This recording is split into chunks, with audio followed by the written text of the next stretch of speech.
Hi, I'm Tom with the FCB Lounge channel, and in this tutorial for FreeCAD I will show you how to set up BIM objects like walls or columns so that their height is parametric and automatically changes when you change your level height. So this will be our final result where I have got 3 levels, and if I change the level 3 height from 700 to 750 centimeters, you can change after redraw my project. The walls and the slab change their position according how the level changed. And if I also change the level 2 to, let's say, from 350 to 400 centimeters above level, if I redraw the project, you can see that the positions of the slab and the wall heights and the column heights change accordingly. And I'm using FreeCAD 1.1 in this tutorial. Okay, let me close this end file and let's close the opening file, which is this one, which has no parametrics in the height setup. So let me show you. If I change the level 3 height from 700 centimeters to 750 centimeters above ground level, you can see only the level changes its position and none of the other objects react. So currently these are your standard BIM objects as you create them by default, and they are not parametric at all in relation to the levels. So let's now set up the project so these will work as I have shown you in the beginning of this video. So first, what we need to set up is for the objects to move up and down based on which level they are in. So this wall is on level 3 and this slab is also on level 3, and I want to move these walls up and down based on how the level moves. I will do that by selecting the slab, the wall, and also this inner wall. So these three, and in the data properties of this object, I will go up here to component, and all BIM objects have this option to move with host. So if I check this to yes, now I will click away, I will select level 3. Now I will change the height from 700 to 750. You can see that these objects that are now set up to move with the host are moving with the host, and the host is the level 3. So if I change the position of the level, the objects inside of the level also move. So this is pretty neat. But now I have to do this also for the other objects in other levels. So if I change this level to height to 400, you can see that it again moves without anything other moving. So now I will set it up back to 350, and I will select all the columns and the wall, and I will also drop down in this wall, and I will check move with host for these objects too, and I will do that the same in the level 1.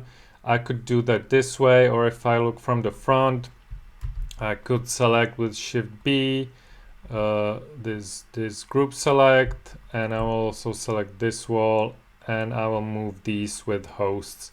So these, now when I move level 2, again, if I change this to 400, oops, let me double click here again, you can see that these objects are moving with the level, but you can see that they are not adjusting their height. So we have got only half of this fixed. So I will actually change the height back to 350. And to set up the height of the objects in level 002, we have got the property of the level, the height property, which is set to 0.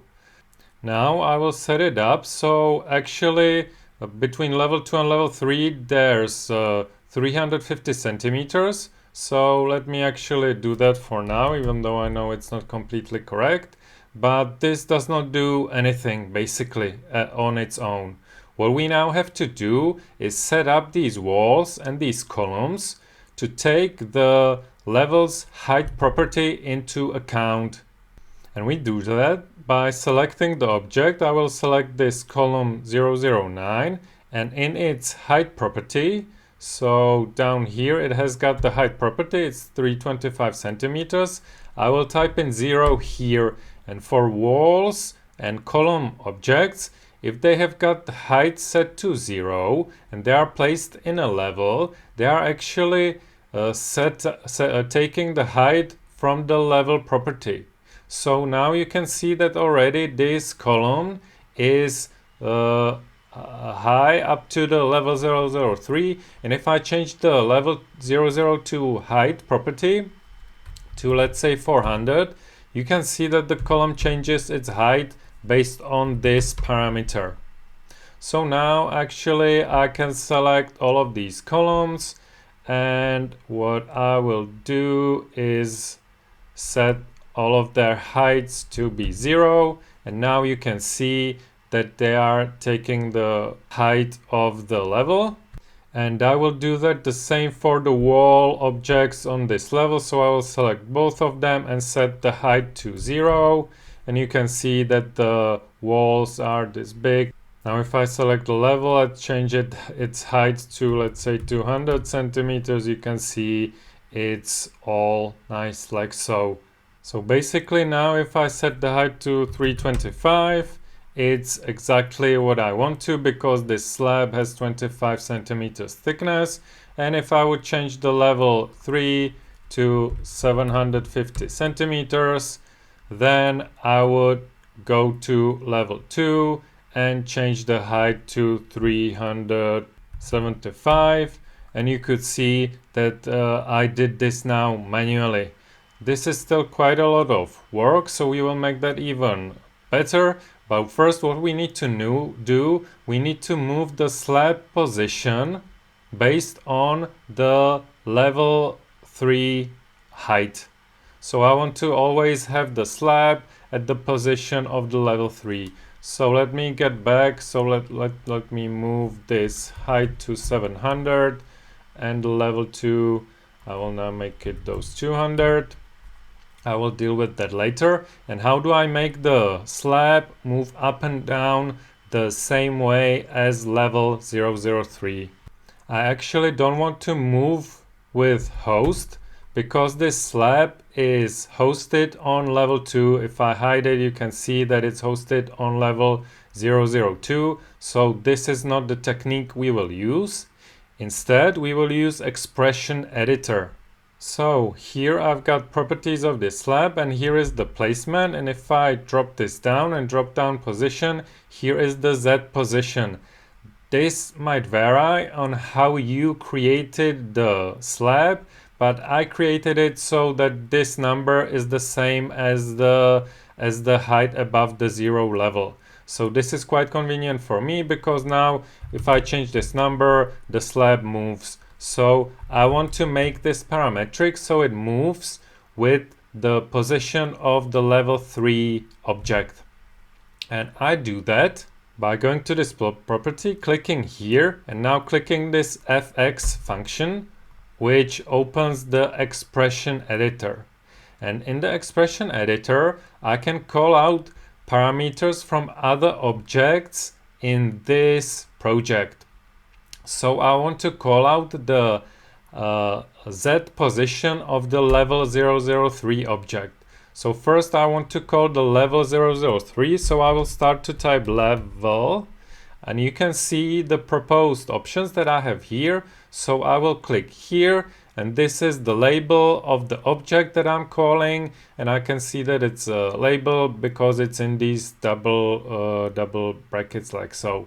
Then there's dot, because now I want to call the parameter of the level, and it's the placement parameter, so I will call play, and I'm offered placement, so I will click here, and now I have options of the placement, and it's the base Z, the Z-axis placement. So I will select this, and you can see here already preview of the result. So this is exactly what I want, so I will click OK.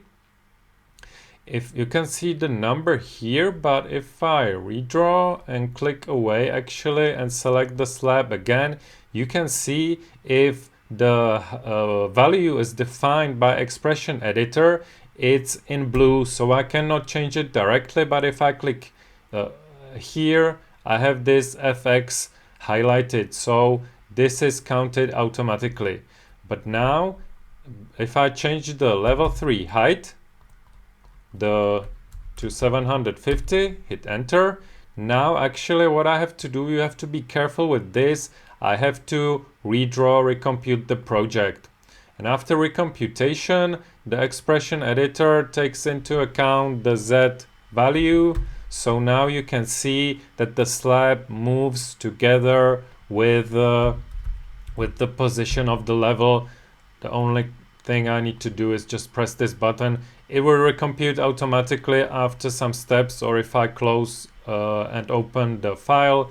But here to see it immediately, I have to recompute. So now you can see that it moves really nicely with the slab moves with the level height. So this is what we wanted. And now the final thing we want to set up is for these columns and these walls to automatically change its height based on the level 3 in relation to the level 2 height. So how will we do this? We will use the expression editor again, and if you remember, the wall height and the column height is set up by the level 002 parameter, and the parameter is this height. So we want to actually put some expressions and calculations into this height.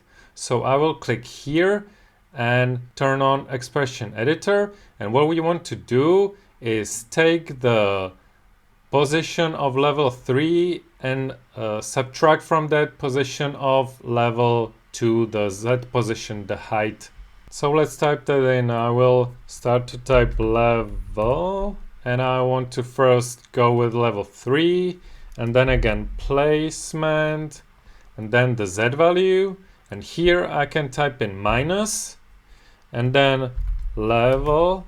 I don't actually have to do this, because if I click level and now I will choose again placement and I will choose base Z, you can see that the level 002 is not here. It was omitted by FreeCAD, because if I just place a parameter here without a label name, it knows I'm asking for the parameter of the object that I'm currently working with. So it's asking for level 002. So you can see the preliminary result here, and if I hit OK, now I will have to redraw to update all of the objects. You can now see that these objects are actually 350 millimeters high, because it's from level 002 to level 003, and it does not take the thickness of the slab into account. But you can see that if I change the level 3 to 750, now I redraw, you can see that the slab moved and also the height of the walls and columns changed. So let me get back to the 700 centimeters, and we need to do the last fix, because I don't want the columns and the walls to protrude the slab. I want to have them end up at the slab, and I know the thickness of the slab is 25 centimeters. So I will go to this level 2 parameter again, the height parameter, and I will change the expression, because now here I can also add minus 25 centimeters, or I could also call out the property of this slab, but I would do it the simple way. You can see the preliminary result here. If I hit OK and recompute, you can see that the columns are and also the walls are ending at the where the slab starts. And now if I change the level 3 position to 750 and recompute, all of this moves accordingly, I change it again so you can see not 8000 but 800, the shortcut for recompute is Ctrl R, so I don't have to click this all the time. So now you can see it all works automatically the way that we want it. I would have to do all of this for also objects in the first level, because if I change now level 2 to, let's say, 400, you can see that these don't change. I would have to do those to adjust them the same way as I adjusted objects in level 0 to. So you can see that some parts of the setup are quite complex, and it depends on how you work whether it is worth it for you to have levels set up like this. What I think is most important thing to note is, and it's pretty easy to set up, is the height parameter of the level. And then when you set up the height of your objects to 0, the objects like columns or walls, then they have the length of the height setup of the level. This is pretty useful. And what is also important to note is the option of BIM objects to have this move with host option enabled, because in FreeCAD 1.1 by default it is disabled, but you can see that this is quite useful and easy to enable, and it can be useful not only for walls or columns but also for equipment or furniture that is then linked to the height of the level. And if you change the level position, level height, the objects move accordingly. You could have seen that setting up the height of objects between the walls, between the levels, it might be quite complex, but it might be worth for you in your project. If you like tutorials like this one, consider supporting the FCB Lounge channel by donating through the Ko-Fi page. The link is in the description box below. I hope this was helpful, and I will see you in the next one.